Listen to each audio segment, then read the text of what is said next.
Before we get started with today's show, I'm here to tell you about Brez Coffee Company, made by gamers for gamers right here on the Gulf Coast in Pensacola, Florida. Do you like light or medium roast? Then try the Necro Medium, Holy Grail Light, or Stamina Boost. Or if you're like me and prefer darker roast, try the Critical Dark or the Coup Slayer Mocha Roast. But what if you can't pick just one? Then try one of their specialty sample packs, perfect for an all-night gaming, or in the case of my fellow filmmakers, an all-night editing session. Forget about all the crappy coffee you've been buying at the grocery store and head on over to brezcoffeeco.com. Use the promo code DDE at checkout to get 10% off your order. Have you ever thought to yourself after listening to this podcast, why didn't Derek ask this question? Or why didn't he ask that question? I know I certainly have. Well, you get the chance to do that if you sign up for my Patreon at patreon.com/DDiamondPodcast. You get the chance to ask guests of the show a question. If you're a fan of the top 5 list, you get the chance to vote on what the topic will be. You also get early access to episodes, accessibility to my film scripts, and so much more. And you can do so by heading over to patreon.com/DDiamondPodcast. And we want to thank our Patreon, Tim Spivey. Thank you so much for your continued contributions to the podcast. And now, on with the show.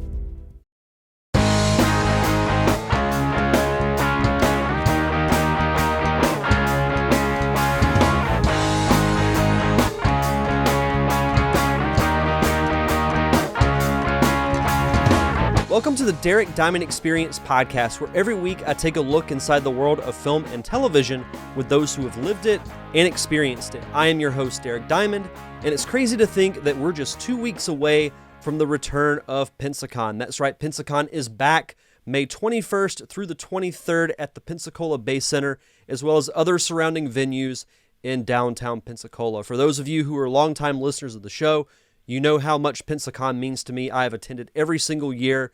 I think it's probably the coolest thing that the city does every year, and I don't think this year will be an exception, despite the struggles that have been going on due to the ongoing pandemic. And I'm so excited to talk with two of the guests that will be appearing at Pensacon. Actor Nestor Carbonell, who you might know from Lost and Bates Motel, as well as his wife, Shannon Carbonell, who just wrote a book titled All Is Not Lost, which documents the story of her decision to ultimately leave the acting business to raise her kids, to raise her and Nestor's kids, and also describes their move to Hawaii while Nestor was working on Lost. And I'm very excited to read this book because I think it offers a very different look into the mind of someone who works in the film industry, and especially hearing their story and knowing how hard Shannon worked to get to her dream of being an actor and then making the decision to give that up for her family, to me is a very insightful and, in a way, inspiring story. And I can't profess how happy I am that they came on the show to share their story and let me hear it firsthand. It's one of the most insightful and, quite frankly, wonderful conversations that I've had in my 7+ years of doing this show. So I'm really excited for you guys to hear it. Hopefully you enjoy it as much as I had being a part of it. And I'm going to talk a little bit in the outro about my involvement with Pensacon. I'll be doing a couple of panels, but I'll be saving that for the outro of this show. So without further ado, here is my conversation with Nestor Carbonell and Shannon Carbonell.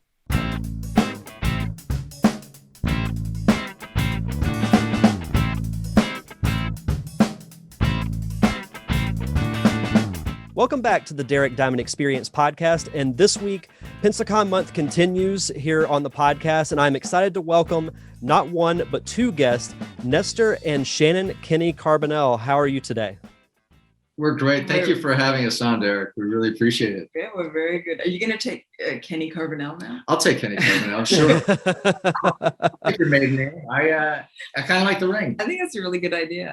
The names flow well together, I think. It's the cuh sound. Yeah, the cuh. Emphasis on the cuh. There you the go. Irish-Cuban mix. There you go. So we were just talking right before we started recording. So you guys will be at Pensacon in a couple of weeks, and this will actually be your first trip to Pensacola. So we're looking forward to having you both out. And we were also talking that it's good that the convention's actually going to happen because it's normally in February, but was rescheduled due to the ongoing pandemic. And we're all a go for May. So are you guys excited to make your first trip out to Pensacola? Oh, can't wait. We're so excited because we love the beach as well, that we just love the beach and so excited to see, and we love Florida. Nestor has a ton of relatives there. And we've heard so much about Pensacola as well. I mean, as a city, I mean, it's, you were mentioning how much it's growing, and I've heard that as well. And it's just, we're supposed to be incredibly dynamic and beautiful. And yeah, we're dying to check it out. We have sort of a 3-year plan potentially here in LA left because we have a kid in high school, and we're looking for places to potentially move to. And Pensacola may very well be one. We can't wait to check it out. After the convention, we're going to stick around and get a little bit of a taste of Pensacola, whatever we can before we have to fly back. But also meeting all the people. I love all the people on that side of the country and in the middle. I'm excited. I'm really excited. Well, that's what's great about traveling to different parts of the country is that, every culture and every state, is a little bit different, and you get to kind of immerse yourself into, like places I've traveled to, like Nashville, Dallas, LA, San Diego. Is great to just kind of almost get lost in it in a way. And it's a really cool thing. There's even a difference between LA and San Diego, I think. Yeah. In people. Different vibe. Yeah, for sure. Yeah. And obviously San Francisco is another vibe altogether. Yeah, it's amazing. This is a big state. Yeah. But I think your state's done everything really well considering this last year. I think you guys have just done it right. And it's going to be really nice to go there. Yeah, it's been, and I'm sure you guys feel the same way. It's been a very interesting and different year. I mean, it's affected everybody. So it's good that, vaccinations are getting back up and we're being able to go out a little bit more. And it'll just be good, I think, once Pensacon hits, to see everyone, because there are people that I only see at Pensacon every year. So it's almost like a family reunion. That's so it'll be cool for everyone. Right. We're looking forward to that. I'm so happy. Yeah. And I'm happy for you too, because that is a long time. And last year was such a bust for so many people. I mean, it was just, and for these kinds of events too, I mean, it was awful. I mean, we had to move virtually, which is great, but it wasn't the same. It's not the same as getting to interface and talk to fans and talk to other actors and, writers and creators. So this will be really special for both of us. And we've never done one together. One. Did we? Wait. Oh no. That was we did Comic-Con. You did Comic-Con and I came to visit you. Yeah, that's right. But we did it separately. Yeah. So we've never done one together. So this will be really fun for us. That's exciting. That's very cool. Shannon, you'll be there signing copies of your book, All Is Not Lost. And I wanted to ask you, because I haven't had a chance to, there it is. Yeah. All Is Not Lost. I haven't had a chance to read the book yet, and I'm very much looking forward to it. What was kind of the inspiration behind you wanting to write this? Well, I wrote this book after I quit acting. Basically, I left acting to be a full-time mom. And as soon as I did that, I had a really big empty void inside of me. And it was not to do with the kids. I was really fulfilled with the kids, but I really found that something inside of me was lost. And it was a really serious kind of lostness. And I just didn't know what to do. And there was so many emotions of feeling guilty for feeling like that, because a lot of moms don't get to be stay-at-home moms. And I felt super privileged to even be able to have a kid. A lot of moms don't get to do that. But as soon as I left my career, which had been my driving force for so many years, I felt like I had no identity. I felt like I had lost the race. I'd failed at my dream. But there was it was a whole bunch of sort of self-doubt and emptiness. And it went on for a bunch of years, and I needed to figure it out. I needed, for Nestor's sake and for the kids' sake. It was I had a big problem. And then we went to Hawaii, where Nestor was filming Lost, and we all had to live there for a year, I mean, so I was feeling even more guilty because I was feeling like, pretty crappy. And I started journaling the year that we were there. And for some reason that year was just this amazing healing year where I didn't realize it, but I just started to take this. There's just a lot of incredible adventures, and I met some people. I didn't even know. It was the land itself. There was just this journey as I was journaling that when I got back home, I realized that I had mostly healed. So I wrote about that journey, and that's the book.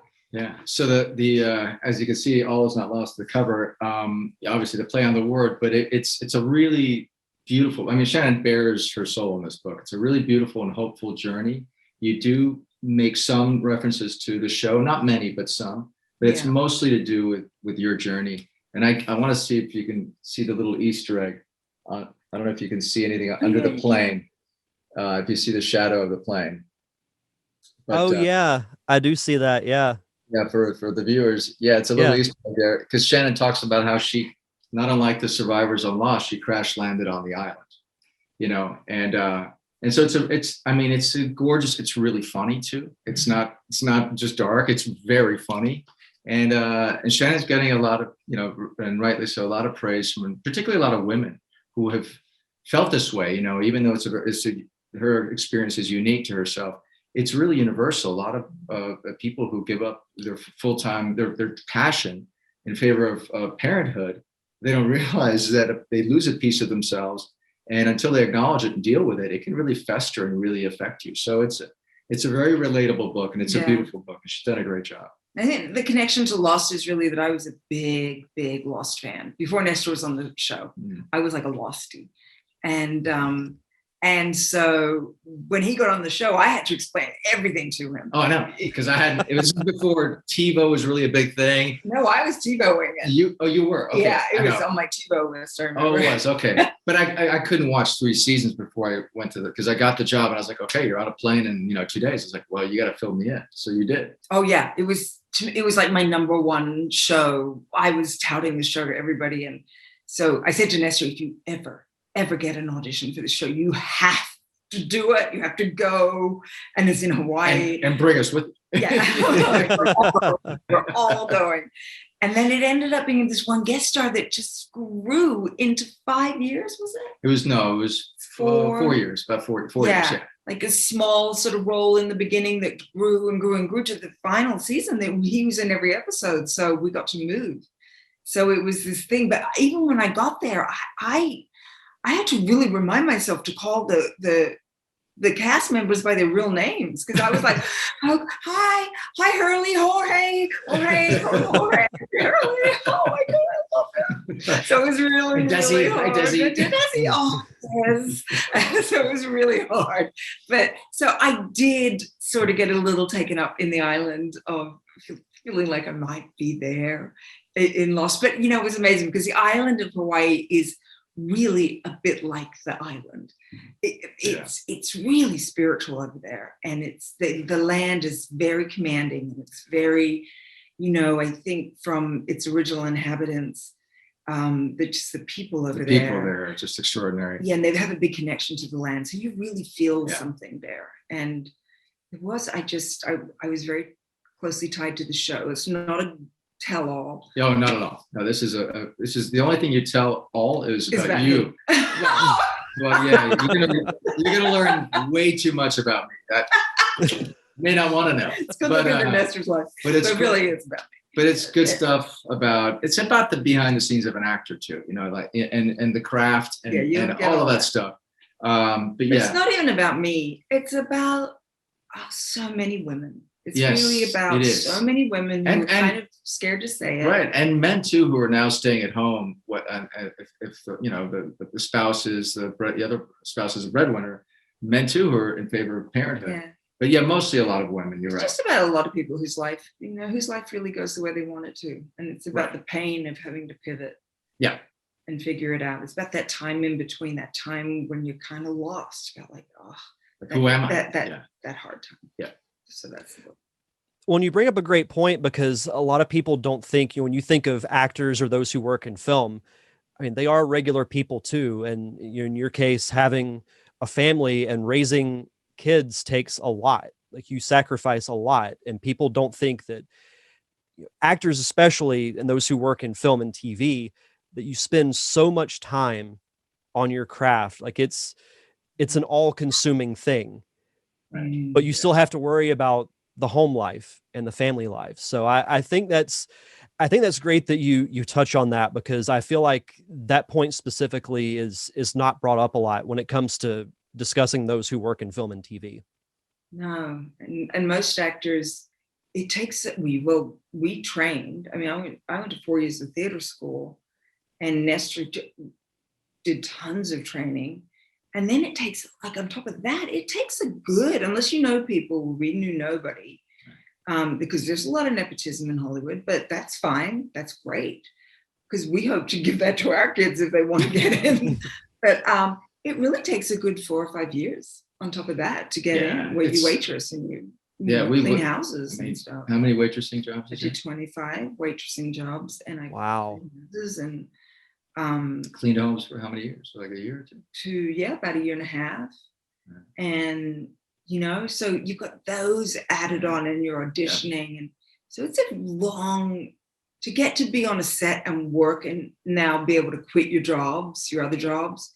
That's a pretty long process as well. It takes a while, yeah. For anyone interested in it's a great business, and it's how you navigate it, especially the downtime. That's the tricky stuff. You do talk about that in the book a bit as well, sort of your journey into acting and all of that. What you had to. Shannon came here to this country from Australia with no resources, got into Juilliard, but couldn't afford it.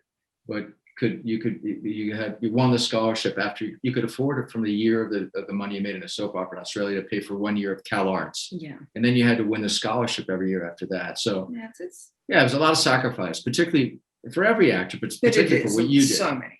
For so many. And actually people, let's face it. And the crew. Immigrants. Yes. Well, I was an immigrant, so but yeah. Everybody actually, this is a great country, but you got to work hard.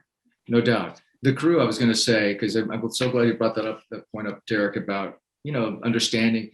I mean, we had an amazing crew. Some were local, which were just amazing. And it was incredible seeing them sort of grow from position to position on that set, from like, a PA to, to someone who working as a gaffer. I mean, I remember, Tori was our camera operator by the end of the thing. And he started out as an intern, kind of like sort of shadowing. So people, the crew was shepherded along, but also some of the crew came from LA and other parts of the country. It was tough on a lot of them, because a lot of them, they would leave their families, here on the mainland, and there was a price to be paid for that. So there's a lot of sacrifice. I flew back and forth for the first 3 seasons I was on it, season 3, 4, and 5, and then.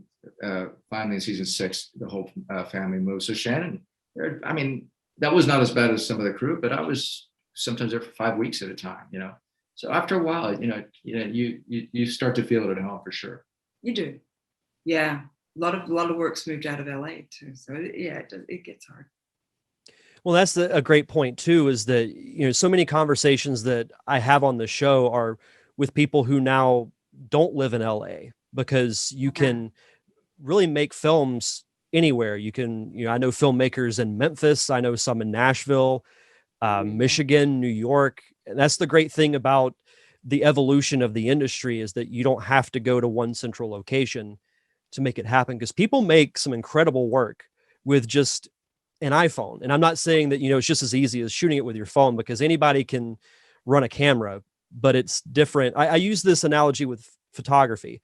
Anyone can take a picture, but it takes a special someone to take a photograph. And it's the same thing with film. So it's cool to see, the evolution of the industry, and, those who are like me that want to work in it, it makes it easier that, I don't have to move all the way out to California. No, you certainly don't. In fact, it's almost, what happened with California is that you had to be here when we were coming through. Yeah.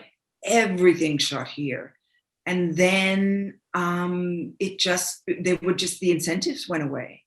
So it actually hurt a lot of people in this town. Yeah. You know, the delis and the restaurants and all the little businesses around the studios too. That all died away. But then the beauty of that is that we went to the South, and where they have the best crews, by the way. I just love the crews in the South. And then even, you know, and then the films, I think the films were always overseas, but actors got to live in other places. And that's, you know, that's, I think, what maybe we want to do too. Yeah, that's what we want to explore, is like we were talking about before, is just, you know, like you said, we don't have to be here any longer. And now it's interesting what the pandemic has done in terms of Zoom, what we're doing now. Whereas before you had to go in studio to do certain things. Now auditioning is on Zoom for people who have to audition, you know, submitting tape, meetings, you don't have to fly anymore. You know, people are just making do with Zoom. So, you know, you can be anywhere essentially. As long as you have your laptop, you can, that becomes your office. And with the exception of shooting the film, but like Shannon said, the incentives, I'm hoping to do a film in Vegas, you know, because the incentive there is so great, hopefully this summer. You know, and everything's, you know, in Atlanta. I mean, you know, there's another film potentially there as well. So, I mean, everything's moving out of California for sure. That's great too, because then the pool of talent is just wide, like you. And like, I think that's just amazing. Let's pull it all in. Let's find it all. Yeah. You know? And technology has been a great equalizer. Like you said, I mean, I'm not saying you necessarily want to shoot with an iPhone, but there was a film, I think, at Sundance that was shot on an iPhone, you know. Mm-hmm. That's what I'd heard. I want to do one of those classes where you can do a little class online and even just learn how to take amazing photos with your iPhone. Because I'm still taking bad ones. No.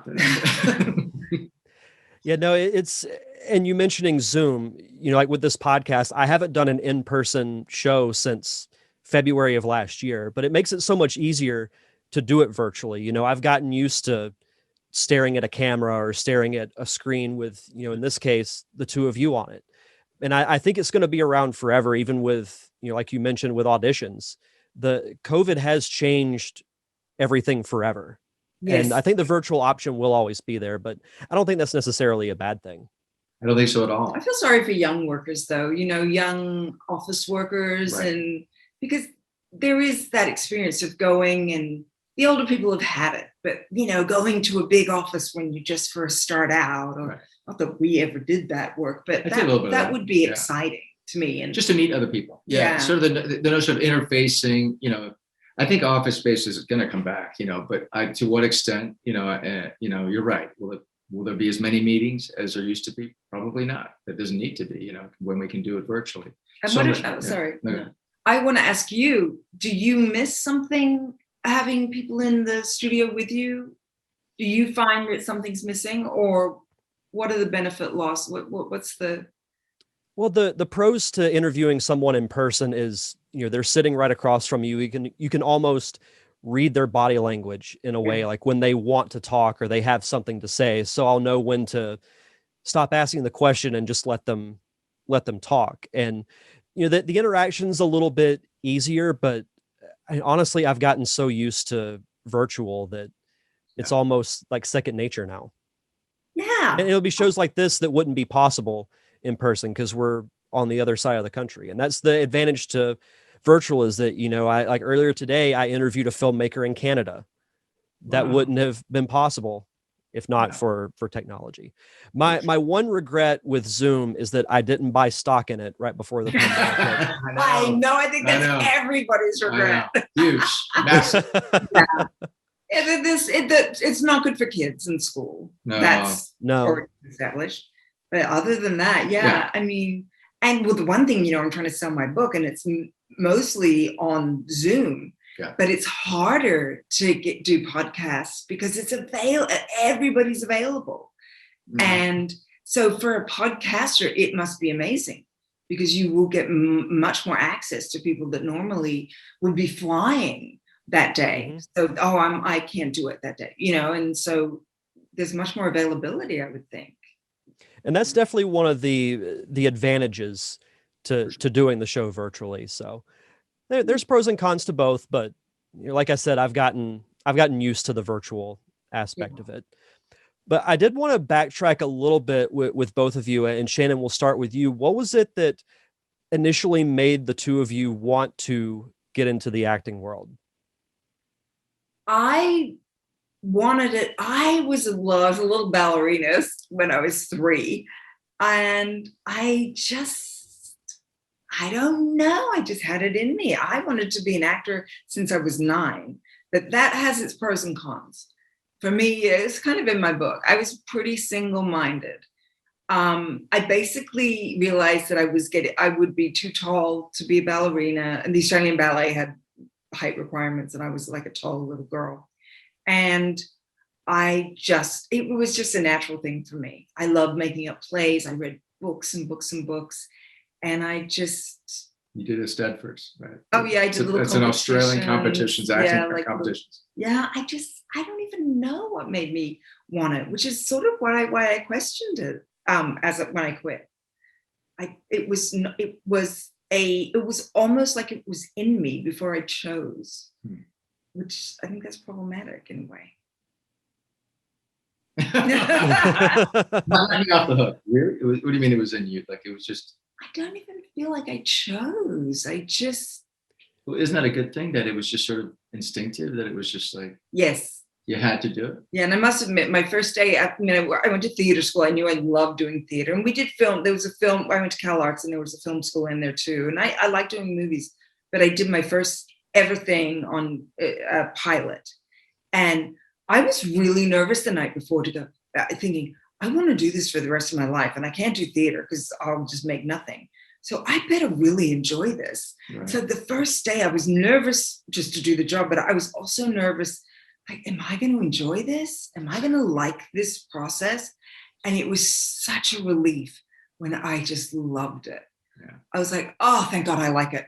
Good. So I really did like it. But I was nervous about film and television because I grew up doing little theater. Like I never did it professionally, but our little, my little neighborhood had a theater. And so that's all I did. But I love doing film and TV even more, I'd say. Yeah. I mean, when I met Shannon, it's interesting. At that point, we were in our mid-20s. We met on a show called Muscle. It's a show that helped launch the WB. There were about 4 shows. This is before the CW, which absorbed the WB and UPN.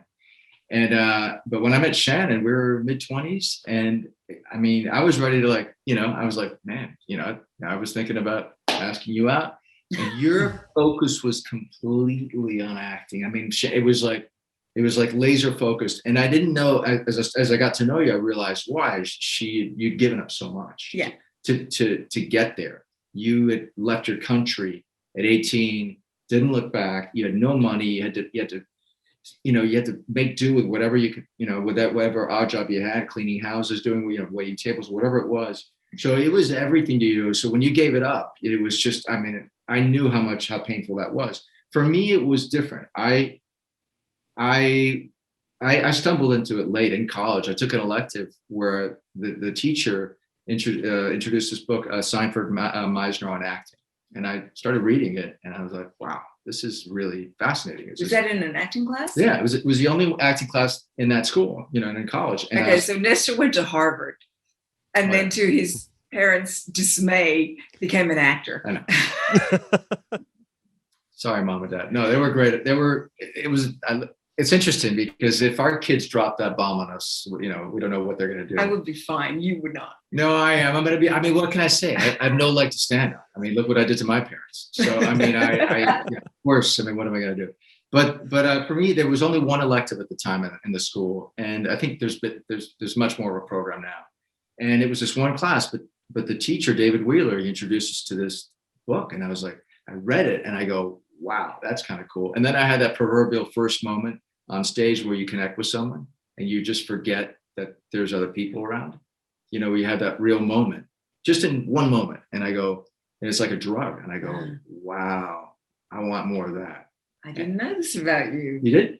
I didn't know about this first moment. Oh yeah. I remember that moment. I'm going, I don't know that there's anyone else here. What play? No, it was a scene that we were just doing scene on, in class. And I was like, this is incredible. So I wanted. Was it with Matt Damon? Matt Damon was in class there because he was there, but Was he in the scene? It wasn't with Matt. No, it was just another scene partner. But I knew at that point that I wanted to study it more. So once I graduated college, I made a point of studying that technique for 2 years out here in LA, and then and continued to study it. And that's how I got into it. That's a hard technique too. That is a gut wrenching minute to second to, like, people who do Meisner work really, really hard, and give everything of themselves. So and that's Nestor too, in anything really, but you really learn to tell the truth. Well, I mean, there's so many great techniques, and you learned some Meisner, you know, at Cal. Yeah, we did a bit of everything. You did it, yeah. I'm just saying that's a lot of work that you did. Yeah, it's a specific technique, but there's so many other ones that are great ones, you know, Stout Adler, Strasberg, you know, there's any combination of, you know, Klurman, you know. So, and what I learned from, it's interesting the things you learn from each other in terms of techniques. You did a lot of backstory. You would write a lot of history on your characters. When we finished this show, Muscle, we were auditioning, and you would fill notebooks. You talk about it in your book, notebooks on history of your characters. And I was like, I can get behind that. So I started doing it too. You know, essentially started stealing from Shannon. We're such nerds. Nerd. Not cool at all. No, but that's actually really fascinating, is building a backstory of the character that you're playing. Like that just shows dedication. Like, I think any director would want that out of any actor. And that's also what I respect, or one of the things I respect the most about actors, is that you have to put so much of yourself into playing someone else, meaning that you have to be emotionally vulnerable at times, whether it's, you know, pure anger or sadness where tears are flowing because this huge emotional moment has happened. Like, I can't do that. So I respect other people that do. Like, I respect the, you know what, out of acting. Oh, that's awesome. Really great to hear. Thank you. Because often actors get a bad. Yeah, when actors are willing to go there, and it's, you know, we were just talking yesterday to Anne Heche, because she does a podcast, and we were talking about, like, finding the truth, and the truth can take you anywhere, because it can take you to really weird places, and the character can react in a way you just don't even realize, and then the actor's making such interesting choices if you tell the truth. Yeah, the backstory of your character. But that means digging really deep and knowing, and knowing the fullness of the person without bringing all the homework on to the set or the stage, but just being full. Having done the homework, you hope some of that sticks. Yes. You know, the history sticks. And what Shannon said, you brought up the word truth, what we talked about with Anne Heche too. It's a lot of people think acting is just lying well, but it's actually the opposite. It's being truthful under imaginary circumstances, living truthfully under imaginary circumstances. So if you can hear our dog, scratching. That dog is living truthfully under our table. Donna, stop. Anyway, sorry. But, no, you're good. But that's, you're right. And I remember even on Lost, I remember writing so much history because we had to. Here, I'm just going to show the book. Oh my God. We had to, even though this is not about. Okay. All right. But on the show, I would write a lot of history because we were only given so much material. So I would get a script and I go, I don't know why I'm saying this. And I don't think they're going to tell me because of the mystery is out, you know, with the show. The directors didn't know much more than we did. You know, they knew a little bit more, but not too much more. So I would have to sort of lean in on your technique, and I would just write mounds of backstory to make it sound, to justify what I was saying a lot of the time. Because they would tell us emotionally why we were feeling a certain way, but they wouldn't tell us the logistics behind it. And then I would get the next script and realize I was completely wrong. But you know, it's okay. But it didn't matter because nobody knows what you're thinking. Exactly. As long as you commit, that's all that matters. And that's the important thing. It's just to commit and trust the director emotionally. It doesn't mean you only have to do the backstory on what you're saying, right? Or how your job is in telling the story. Like, your job is only to service the story. And that's where sometimes very big actors with ego, who are very few. I mean, you know, the problem actors, and it is the few. They forget they are servicing a story. Right. Yes, now they're important because people want to see them. That's amazing. And they will greenlight a show, and they should get paid tons of money because they're the draw. But on the set, they're just servicing the story. Like we're all servicing, we're sort of second tier creatives. We're interpretive artists, actors. So everybody should be doing their part. Yeah, we're all cogs in the wheel. That's right. We're cogs in the wheel of a story that was created by a writer, and we're all in service of that writer to tell the story. Whether you're the lead or a small player, you're all in service of that effort, and that's really our job. As long as you stay focused on that, you'll be good. And everybody that does, so every actor that knows that, and you're all moving to do that and connecting, like what Nestor said, when he felt that connection on stage, connecting is part of that. It's like you're all little wires of electricity, and you're servicing that writer. And when it all connects, it's magic. It's magic. Yeah. It's like you get to go in this. You are the mind of that story, or you're in the little box of the story. Yeah.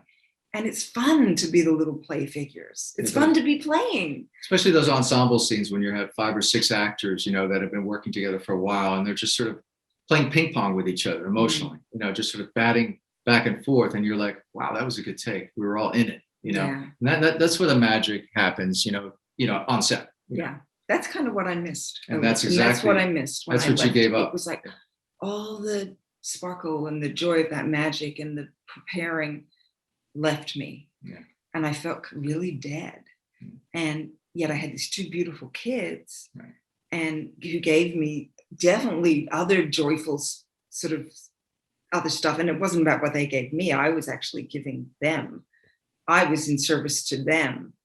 So I felt like it's such a brat for missing all this other stuff. Anyway, it's the book. No, it's not. But it's important because it's interesting. And I think I was trying to figure out why, what's behind this. And to me, it's as simple as the fact that we raise our kids in the same way that we were raised, to shoot for the stars. So what happens when you've been raised to shoot for the stars, you have 2 kids, and you give up your journey to the stars in favor of raising the 2 kids exclusively. And as you're teaching them to shoot for the stars, it's going to do something to you personally. It's like you stopped yourself short of this thing that defined you. And unless you acknowledge that, yes, and you don't have to be an actor to feel this. I mean, this is anybody who has any kind of career, dream, and aspiration. That you suddenly pivot, you're like, I got to give it up for the kids. I'm grateful that I can do this exclusively. Don't have to hold another job. That's amazing. And yet a part of me is somewhat dead now. Yeah. And until you acknowledge that and deal with it, it can create a lot of problems. It can. That's right. It's like that old saying, the first step to solving a problem is acknowledging it. Acknowledging it. So, Shannon, do you feel like you writing this book almost became your creative outlet instead of acting? Yeah, I know. It's sort of the ending, and it's like kind of like, well, don't give it all away. It's not the ending. It's not the ending. There's no ending. The whole book is the journey. Yes. And I didn't want the book to be like, and I woke up and it was all a dream. No, it's not. No. But yeah, of course, it was it. It was like little, but really the year was different. I was not writing, I was journaling. And I was just bringing all these things back in my life that I was so tunnel visioned before that I had forgotten. And things from just little things. And I don't want to give the book away, but I was going on lots of adventures, and then I started seeing signs. I got a bit into the lost world. But yes. And you know what? I was punishing that little 9-year-old for being so tunnel visioned. I was like, what did you do to me? You put me in a cult, basically. Mm-hmm. Like, I have to be this actress. And I was like, damn her. And yet you still have to kind of apologize to her too, because you didn't make her dream come true. So even as you're mad at her, you almost have to embrace her too and feel like, I'm sorry I failed you. I'm sorry I didn't live. Yeah, that was one of sort of the steps. But yes, so exactly. It was like once I let back in all the things that I had denied myself, and it was a ton of different things. And so I don't want to give the book away in that way. I realized, oh, of course, in the end, this makes me kind of emotional because I really value what you want to make your living at and what we do. Of course, I denied myself that space of creativity. I just thought, that's it, it's over. And if you are creative and you can't kill that inside of you. And I was like whipping her and saying, fuck off. And I was really cruel, and so in the end, I just thanked her for all these amazing things. Like, she allowed me, that little girl, to come to America. And I was from a tiny little beach town in Australia, and my parents, they were, I feel really weird. No, don't, baby, don't. Listen, and let me tell you something. Shannon really bears her soul in this book, and not to cut you off, but I don't think you have to be a creative person to feel the need to fill that hole creatively, because it you could be any. We know other moms have given up medical careers, or here's your emotion. This is Donna. Meet Donna. Donna, you gonna behave? But yeah, it's not. It's while Shannon's experience is singular to her, obviously, and unique to her. That you could be anything. You could be, you could have a passion for whatever it is, community service, whatever it is. And if you suddenly have to give that up, you have to replace it in some fashion, or at least, like you said, acknowledge it first. And however that filled you, you have to find a way to sort of fill that space, and if you don't, at the very least, acknowledge it, it can really eat away at you, and it did for years. I was just determined to kill that part of myself, and then I just realized. And I'm glad you didn't. No. Yeah. I would have still been feeling like where I would have felt that big hole. Yeah. And anyway, so it was a really good lesson. It was like, oh my God, of course. My job is not to kill that part of me, it's to thank her. Yeah. Even if I didn't make that little girl's dream come true, it was to say, oh my God, look, I found Nestor. My kids are American, and like, we love us. Of course, I am Australian too, but look at what I was able to give them. And one of them is like a composer now. We don't even know where that came from. Neither of us a musical. I'm tone deaf. And it's just that, I don't know. She gave me so much, and that's just the tip of it. Yeah. The book too. There's all other. Like, I made myself this vow, and it goes on and on. But it all sort of just sort of, as the book kind of just came to, it just sort of wrote itself in a way. It was like life did that for me too, and it was being in Hawaii. It was the distancing myself from Hollywood and all that. For sure. Anyway, wow. No, but that is a good way to look at it, is that had it not been for that part of you, you wouldn't be where you are now. No way. That year was a gift in so many ways. Professionally for me, there's no question, being part of that show changed my life. What it did for you, unquestionably, was life altering. Oh, it was. And for our kids, they were little at the time, but adjusting to a new life, new school, those are valuable things that a lot of people don't get that opportunity to test themselves in that way. And I mean, and let's not forget, we're in paradise. I mean, the place is just insane. Can you see why we want to live on the coast now? Yeah. We're going to check out your beaches and make no mistake. No, definitely. You're making me really want to visit Hawaii, because funny enough, I'm getting married in April of next year, and that's where we're going for our honeymoon. So congratulations. That's awesome. Yeah. So where are you going to have your honeymoon? We're still deciding. We know we want to go to Hawaii. So my fiance will be thrilled to know that it's a definite must go. Oh, that's great. That's great. There is something about Hawaii. Well, I'm partial to Oahu because that's where we shot 99% of the show. Certain parts. Yeah, certain parts. Yeah. Anyway, all right. We'll talk. Yeah. We'll give you our 2 cents. Our itinerary. Yeah, for sure. We will tell you. Well, as we start to wrap up here, I did want to reiterate that the two of you will both be at Pensacon, which is May 21st through 23rd at the Pensacola Bay Center. So get your tickets at Pensacon.com. And do you have any website or social media you'd like to plug, and where can people buy your book? Yeah. Well, my book is anywhere you can buy books, basically. But, the obvious places are Amazon, Barnes & Noble, Indie Books, Indie Bound, and Books A Million. But any bookstore, you can just ask for it, and they will get it if they don't already have it. They'll order it if they don't already have it. Mostly will order it.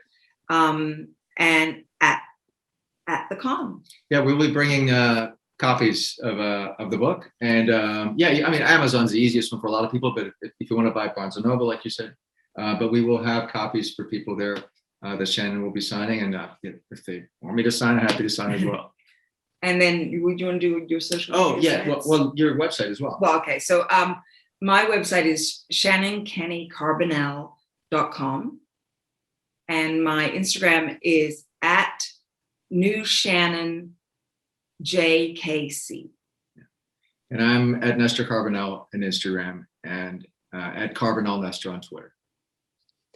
Fantastic. Well, thank you both so much for coming on the show and sharing your story. I can't wait to read a copy of the book, and looking forward to meeting you guys at Pensacon. We're looking forward to it. Thank you so much, Derek. We appreciate it. Thanks again to Nestor and Shannon Carbonell for coming on the show to share their story and talk about Shannon's new book, All Is Not Lost. I can't wait to read it, and I can't wait to meet them in person at Pensacon, which, as I mentioned, is May 21st through the 23rd here in Pensacola. And I'll be doing a couple of panels at Pensacon this year. On Saturday, May 22nd, at the Voices of Pensacola building at 10 a.m., I'll be a part of the Nerd Cave Retro panel with my good friends Jason Robbins and Wally Phelps. And Sunday, May 23rd, also at 10 a.m. at the Voices of Pensacola building, is the return of Defending Bad Movies. This year we're calling it Defending Bad Movies 3D, which longtime listeners know what Defending Bad Movies is. If you're new to the show, just dig back into the archives and search Defending Bad Movies.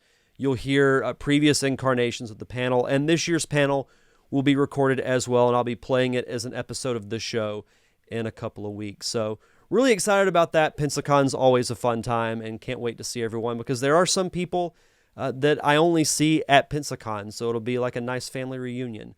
But until then, you can check out past episodes of the show on Apple Podcasts, Stitcher, Spotify, anywhere you get your podcast. Just search for The Derek Diamond Experience. If you want to follow me on social media, I'm on Facebook, Twitter, and Instagram at DDiamondPodcast. I'm also on Patreon at patreon.com/DDiamondPodcast. And of course, thank you to my close friends, the Unicorn Wranglers, for providing the theme music for the podcast. You can check out all their music on Apple Music, Google Play, and Spotify.